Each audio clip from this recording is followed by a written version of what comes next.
আপনারা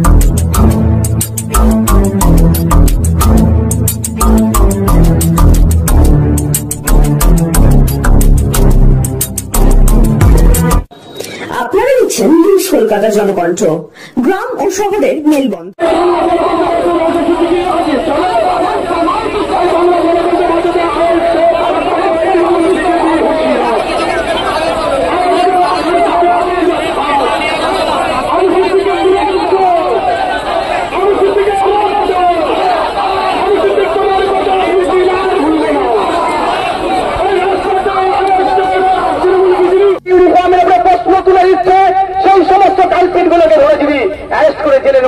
আমাদেরকে রাজপথে নামতে হতো না।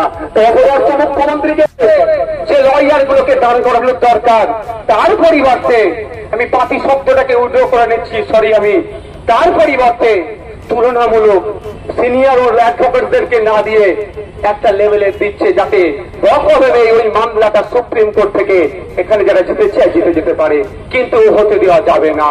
আপনাদের বলে রাখি, এই মুখ্যমন্ত্রী বিচারিতার কথা সেই জন্যই মাথায় রেখে আমিও সুপ্রিম কোর্টে ওই মামলার পাঠিয়েছি পশ্চিম বাংলার ওই অভিযোগ সার্টিফিকেট দেওয়া পেতে তাদের ন্যায় বিচার দেওয়ার জন্য।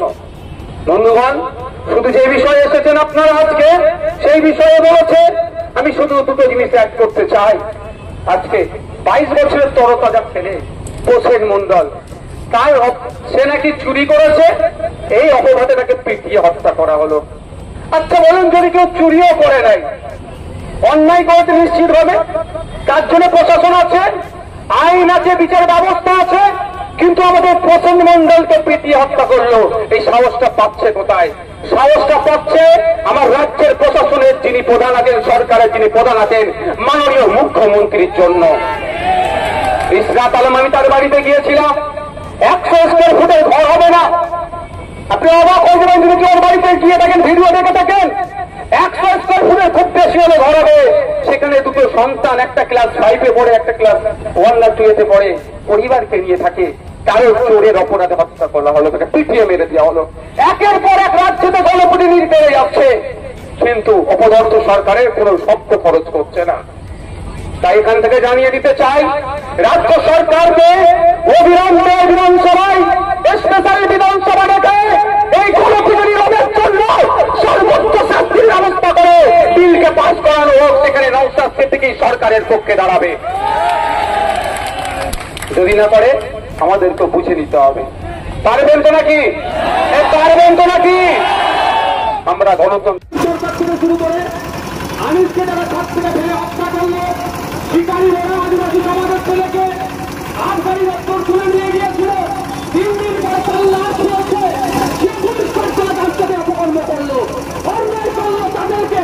এর প্রশাসনের একটা অংশ মুখ্যমন্ত্রী বাঁচানোর জন্য কেন তৎপর হয়ে উঠছে? এর জবাব আগামী দিনে দিতে হবে।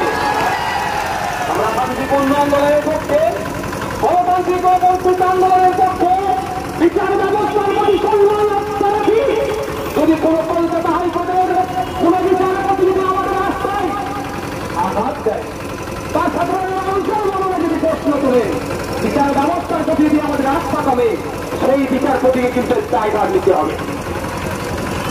আমরা রাস্তা লিখেছিলাম রাজ্যে, কিন্তু দুর্ভাগ্যের বিষয় আমরা একের পর এক ঘটনা ঘটে যাচ্ছে, সেইগুলোকে ধামাচাপা দেওয়ার জন্য প্রশাসন এবং সরকার তৎপরতা দেখাচ্ছে। আমরা ভুলে যাচ্ছি না। আপনি কি সুচিকিৎসার কথা ভাবছেন? আজই চলে আসুন শীর্ষ general and eye care hospital. 40 বছর মানুষের সেবায় নিয়োজিত সুচিকিৎসার বিশ্বস্ত প্রতিষ্ঠান। কলকাতার অভিজ্ঞ ডাক্তার দ্বারা অপারেশন ও চিকিৎসা করা হয়। কাঠালিয়া, ভাঙড়, কাশীপুর, দক্ষিণ 24 পরগনা। যোগাযোগ 7407337744, 7407441234।